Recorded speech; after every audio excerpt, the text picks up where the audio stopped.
British আমলে চুজারাঙ্গা rail station হইতে 18 mile দূরবর্তী মেহেরপুর আসিতে গরুর গাড়ি ভিন্ন অন্য যানবাহন ছিল না, তন্মধ্যে 2টি নদী পার হইতে হিত 80 পর্ব।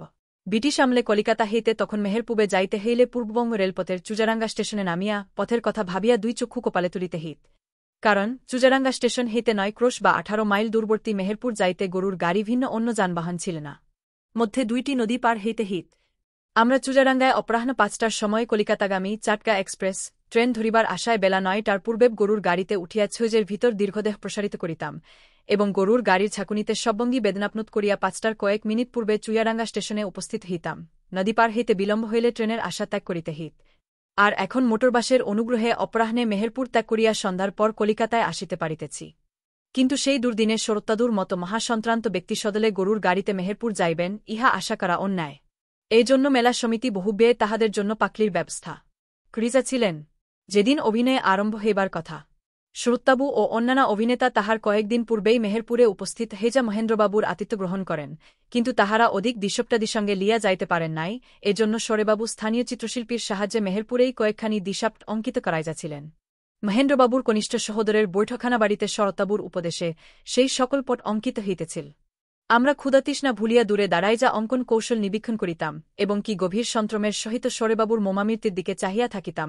শরত্বাবু তখন যুবা পুরুষ, তিহার ন্যায় পুরুষ তাহার পূর্বে আর একজনও দেখিয়াছিলাম কিনা স্মরণ নাই। যাহা হোক, নির্দিষ্ট দিনে রঙ্গমঞ্চে অভিনয় আরম্ভ হইল। টিকিটের মূল্য 1 টাকার কম ছিল না। একখানি রিজার্ভড আসনের মূল্য 5 টাকা। মহকুমার অধিকাংশ জমিদার এবং পদস্থ রাজকর্মচারীরা রিজার্ভড আসন আৎকার করিয়াছিলেন।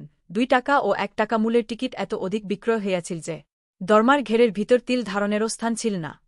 12 বৎসরের নুন বয়স্ক বালকরা অর্ধমূল্যে হাফ টিকিট পাইয়াছিল। কাকা আমাকে 8 আনা দিয়া টিকিট কিনিয়া দিয়াছিলেন। আমি তাহার পাশে বসিয়া অভিনয় দেখিয়াছিলাম। সময় আর কাটে না, একতানিক বাদ্য নীরব হইলে যবনিকা উত্তোলিত হইল। শরবাবু মহামূল্য পরিচ্ছেদে একটি বৃহৎ ওয়েলারে আরোহণ করিয়া স্টেজে প্রবেশ করিলেন। মনে হইল ইনি সতাই জগৎ সিংহা। কিন্তু বালক আমরা, বিদেদিগিজের অভিনঝেই আমরা অধিক মুগ্ধ হইয়াছিলাম। এই মেলা উপলক্ষে অর্থের অপবারও অল্প হয় নাই। বাবুরা বাই, খেমটা প্রভৃতির অযোজনে বহু অর্থাবায় করিয়াছিলেন। এই উপলক্ষে কলিকাতা হইতে অনেকগুলি খেমটাওয়ালির আবির্ভাব হইয়াছিল। বাইজির সংখ্যাও অল্প ছিল না।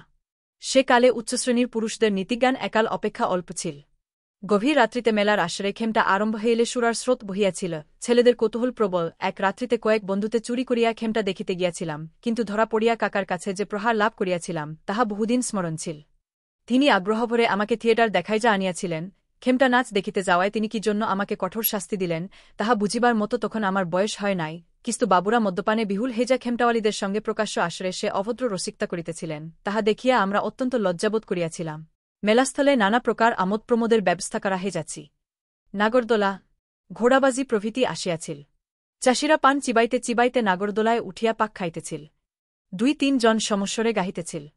যায় বুঝি জীবনের তরি অকুল তুফানে, মদনেরই ঢেউ নেগেছে রাখতে পারিনে। 1 পয়সায় 20 পাক, কেহ কেহ 2-3 পয়সার পাক খাইতে লাগিল। কাহারও পাশে পল্লী বারবিলাসিনী। কালো কুচকুচে রং, পায়ে মল, কুটিতটে রূপার গোবা চন্দ্রহার, দাঁতে মিশি হাসিলে মনে হয় টিকায় আগুন ধরিয়াছে। 30 বৎসরের গত যৌবনা অভাগিনীর নাকে নোলক, কপালে টিপ, কি বিশ্রী চেহারা। মদনের ঢেউই বটে। এই শ্রেণীর পতিতাদের জন্য মেলার এক অংশে কুটির শ্রেণী নির্মিত হইয়াছিল। তাহাদের প্রত্যেকের নিকট হইতে যথেষ্ট খাজনা আদায় হিত। সেদিকে গ্রাম ও চাষীদের দলের কি ভিড়। মেলায় নানা স্থান হইতে দোকানিপসারি আসিয়াছিল। একদিন 1 পয়সা দিয়া কাটামুগডের কথা শুনিতে গিয়াছিলাম। বাড়ির পাশেই মেলা।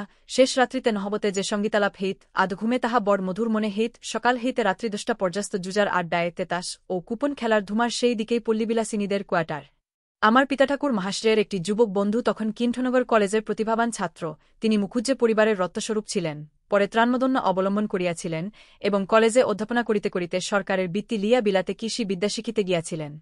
কৃষ্ণনগরের সুপ্রসিদ্ধ ব্যারিস্টার মনমোহন ও লালমোহন ঘোষ প্রাতিদ্য তাহাকে সহোদরের মতেই স্নেহ করিতেন। তিনি এই মেলায় অর্ধের অপব্যয় ও দুর্নীতির মূলত দেখিয়া অত্যন্ত অসন্তুষ্ট হইয়াছিলেন এবং গুরুজনের কার্যের প্রতিবাদ করিবার জন্য একখানি ক্ষুদ্র কবিতা পুস্তক প্রকাশিত করিয়াছিলেন। তাহার টাইটেল পৃষ্ঠার উপর হেমবাবুর একটি কবিতার কিয়দংশ মোটো রূপে উদ্ধৃত হইয়াছিল। একদিন অনশনে যদি দিন যায়, যান নাকি বঙ্গবাসী কি যাতনা তায়, ইত্যাদি। আমরা ছেলের দল অবশেষে মেলার বিরুদ্ধে তাহার সহযোগিত করিয়াছে। ব্রিটিশ আমলের খ্যাতনামা লেখক দীনেন্দ্র কুমার রায়, গ্রন্থনা অধ্যক্ষ মহসিন আলী আঙ্গুর, সম্পাদক ও প্রকাশক মুজিবনগর খবর.com, মেহেরপুর।